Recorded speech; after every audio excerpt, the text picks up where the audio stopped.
Sveiki. Įtaigaus kalbėjimo taisyklės. Kalbėjimo baimės įveikimas. Manau, mus daugiau ar mažiau visus sukausto baimė, kai reikia pasisakyti prieš didelę auditoriją. Tai sako normalu, mes visi turim per tą praeiti. Vieniems netgi sunku kalbėti prieš keletą žmonių, kitiems anokia čia problema. Šiandien noriu pakalbėti, kaip galima nugalėti baimę kalbėjimui prieš didelę žmonių auditoriją. Arba kaip išdrįsti iš viso pradėti daryti pristatymus, nes net ir esant kitoje kameros pusėje.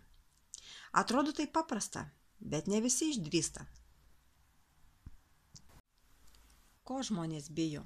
Vieni bijo tamsos, kiti mirties, ligos, vandens, skurdo, aukščio, o didesnė dalis žmonių bijo kalbėti viešai. Neišimtis ir aš buvau. Labai bijojau kalbėti, galvojau, kad nusikalbėsiu, kad man nepavyks, kad pamiršiu, ką noriu pasakyti, bet turiu tikslą, turiu svajonę, norėjau labai viską keisti savo gyvenime, labai norėjau kažko išmokti, kažko pasiekti, supratau, kad mes visi galim baimę nugalėti. Ir tikrai nenorėjau kišti galvos į smėlį, kaip šiame paveikslėlyje. Dabar tai tvirtai galiu pasakyti, kad mes žmonės daug galim, tik svarbu turėti tikslą, dėl ko tai darai. O grįžtant prie mūsų temos, jei kada kalbėjote prieš auditoriją, ar jums tai buvo? Kaip ir kiekvienam, kuris išdrįso pasisakyti, pradžioje buvo taip, kad atrodo žemė iš po kojų slysta.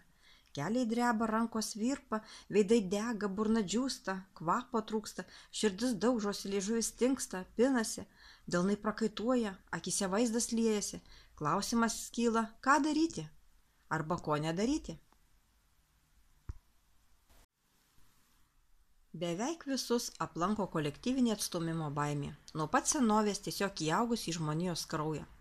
Bet tai nereiškia, kad jos neįmanoma įveikti, arba bent jau šiek tiek sumažinti. Pats geriausias būdas praktikuotis kalbėti viešai ir kiek galima daugiau. Daug garsiai skaityti namuose prieš veidrodį, sakyti kelių ar keliolikos minučių kalbą. O pirmasis žingsnis įvaldyti įtaigaus kalbėjimo meną tai yra nugalėti savo baimės. Kaip pasakė lyderystės ekspertas Darius Čibonis, sėkmingas gyvenimas individualus apibrėžimas. Ir jis tiki, kad norint daug ko galima išmokti. Jis sako, esu įsitikinęs, kad įtaigiai kalbėti galima išmokti. Nesakau, kad visiems bus lengva, bet tai nereiškia, kad neįmanoma, teigia jis. Kurdami asmeninę istoriją, labai svarbu papasakoti apie savo kelią sėkmės ir asmeninio tikslo link, perduoti informaciją apie tam naudotas priemonės, instrumentus, darbo metodus, įkvėpti klausytojus kitam karjeros profesionalaus augimo žingsniui, išreikšti dėkingumą rėmėjams, treneriams, pabrėžti jų nuopelnus ir pagalbos svarbą šiame kelyje. Aišku, pademonstruoti, kaip kompanijos filosofijos, vertybių, koncepcijos laikydamasis veda į sėkmę ir gerovę. Pasidalinti savo ateities planais ir išreikšti įsitikinimą, kad jie išsipildys. Ir labai svarbu pakrauti auditoriją energiją sėkmės siekimui. 4 raktai į tinklinės prekybos brangenybių skrynią. Pirmas raktas – ištirpinkite ledą. Ką reiškia? Tai yra užmegzti ryšį su pašnekovu, papasakojant apie save bei sužinant šį bei tą apie jį. Jei pašnekovui patikote, didelė tikimybė, kad patiks ir tai, ką jūs jam pasiūlysite. Jei pašnekovui nepatikote ar tiesiog nekeliate pasitikėjimo, rodyti planą maža prasmės. Kaip ilgai užtruksite šiame lygyje? Tiek, kiek prireiks, pateikite save ir užsitarnaukite pasitikėjimą. Įgiję pasitikėjimą būsite išklausyti. Tai viskas, ko norite. Su vienais žmonėmis tai gali užtrukti 3 ir 4 minutės, o su kitais gali užsitęsti ir 30 ir 40 minučių. Antras raktas. Raskite esmę. Pirmiausia, išsiaiškinkime, kas vyksta šiame lygmenyje. Jūsų pašnekovo nuotaika gali staiga pakisti. Jis gali susijaudinti, susinervinti, sunerimti ar net supykti. Ne ant jūsų, o ant savęs. Šioje prezentacijos dalyje negali būti nė kalbos apie ramybę ar pasitikėjimą. Jei žmonės patenkinti tuo, ką pasiekė, jei jie nebeturi tikslų ar ambicijų, jums jų nereikia. Pasiseks tik tiems, kurie turi stiprų motyvacinį pagrindą dirbti išvien. Šiame lygmenyje išmoksite sužinoti, kokiems dalykams jūsų pašnekovas teikia didžiausią reikšmę. Atsakymas į šį klausimą ir bus jo priežastis – su jumis bendradarbiauti. Kiekvieno žmogaus apsisprendimą nulėmė viena – gauti naudos nenukenčiant. Šiame lygmenyje sužinosite labiausiai jūsų pašnekovui rūpimus dalykus ir užkrėsite jį entuziazmu. Štai čia jis ir prasitars apie savo tikslus, lūkesčius bei didžiausius būgštavimus. Šis lygmuo pats svarbiausias, nes būtent dabar pašnekovas prabils apie savo viltis, svajones ir baimės. Kodėl žmonės jumis patiki?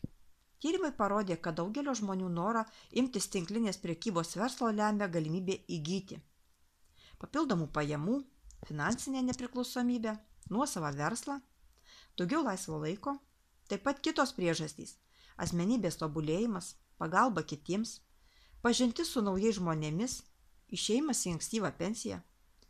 Turite įvardinti, dėl kokios jūs priežasties atėjote į tinklinės prekybos verslą, bet būtina suprasti, jog ne visų priežastys lemiančios apsisprendimą dirbti tinklinės ir prekybos versle yra tokios pat kaip jūsų.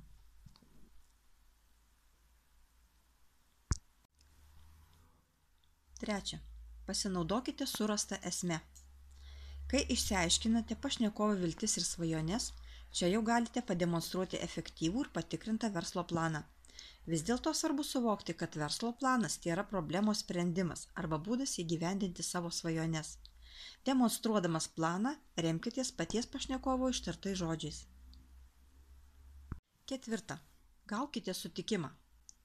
Kalbėkite aiškiai, tvirtai, pasitikėdamas savimi, pasakykite, kad norite jį pakviesti, ne rytoj, o šiandien. Šie 4 raktai yra greičiausias įmanomas būdas nuo abejingos pradžios nusigauti iki taip. Pagrindinės įtaigaus kalbėjimo klaidos. 1. Verkšlenimas. Neverta atsiprašinėti už tai, kad atėmėte brangaus laiko iš klausytojų. Nesiteisinkite, kad galbūt neaiškiai išdėstėte mintis ir tikrai nereikia prisipažinti, jog tik tiek norėjote pasakyti. 2. Rodomas nepasitikėjimas savimi. Stengtis to neparodyti, bent jau apsimesti. 3. Kalbėjimas be užsidegimo ir aistros. Kuo aistringiau šnekėsite, tuo didesnė tikimybė, kad būsite pastebėtas. 4. Kalbėti nepasiruošus. Kalboje neverta naudoti informacijos, į kurią nesate įsigilinęs, o tik paviršutiniškai susipažinęs ar žinote iš nuogirdų. Kaip nusiraminti? Labai gerai veikia 1 minutė prieš kalbėjimą prisiminti kažką malonaus. Tai jūs nuramins. Taip pat turėtumėte suprasti, kad auditorija tikrai nežino, ką jūs turite pasakyti.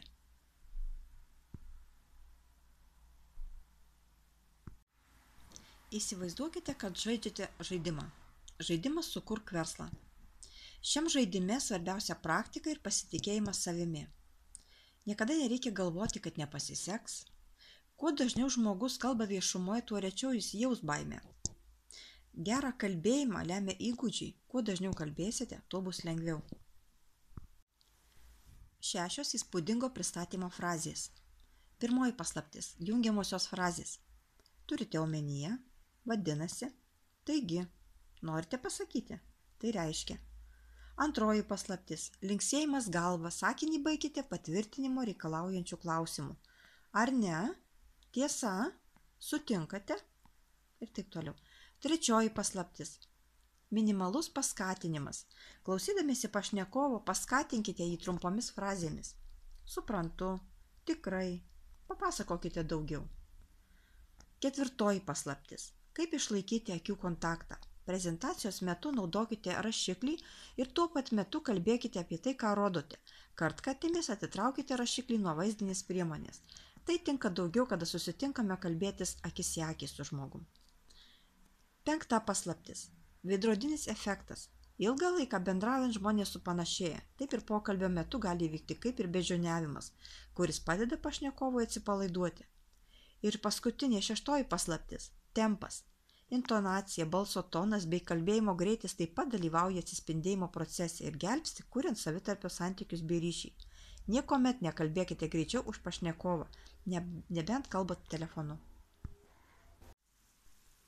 Kiekvienam žmogui sėkmę išreiškia skirtingi dalykai, priklausantys nuo užsibrėžto tikslo.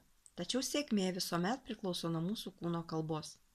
Jei būsite patenkinti savimi, kiti jūs taip pat labiau vertins. Kiekvienas žmogus gestais, mimika ir laikysena daro poveikį kitiems. Iš kiekvieno siunčiamo signalo sužinome daugiau apie save. 5 patarimai, kaip paruošti stulbinančią kalbą. 1. Apsiribok savo kalbą 1-3 idėjomis. 2. Pranešimo pradžioje sužadink klausytojų smalsumą. 3. Kalbėk auditorijai suprantama kalba pavyzdžiais. 4. Papasakok istorijas, jos kuria kontekstą, įtraukia ir lengvai įsimena. 5. Jei nori, kad auditorija tavim tikėtų, būk ten, kur vedi. Ir pabaigai būtų patarimas. Vartoti kūno kalbą niekuomet nesimokykite prieš veidrodį. Tai yra mokintis kalbėti prieš veidrodį ir demonstruoti kūno kalbą yra skirtingi dalykai. Šiuo atveju kils pavojus, kad vartosite ne tikrą, o dirbtinę kūno kalbą. Jau geriau ribota nei dirbtinė ar stereotipiška kūno kalba. Jei norite, kad kūno kalba veiktų įtikinamai, ji turi derėti su sakomais žodžiais. Gebėjimas veidu išreikšti stiprias emocijas jį pagyvina, leidžia jam kalbėtis, gražūs jausmai veido daro dar gražesnį. Pristatymą parengė Zita Zinkevičienė.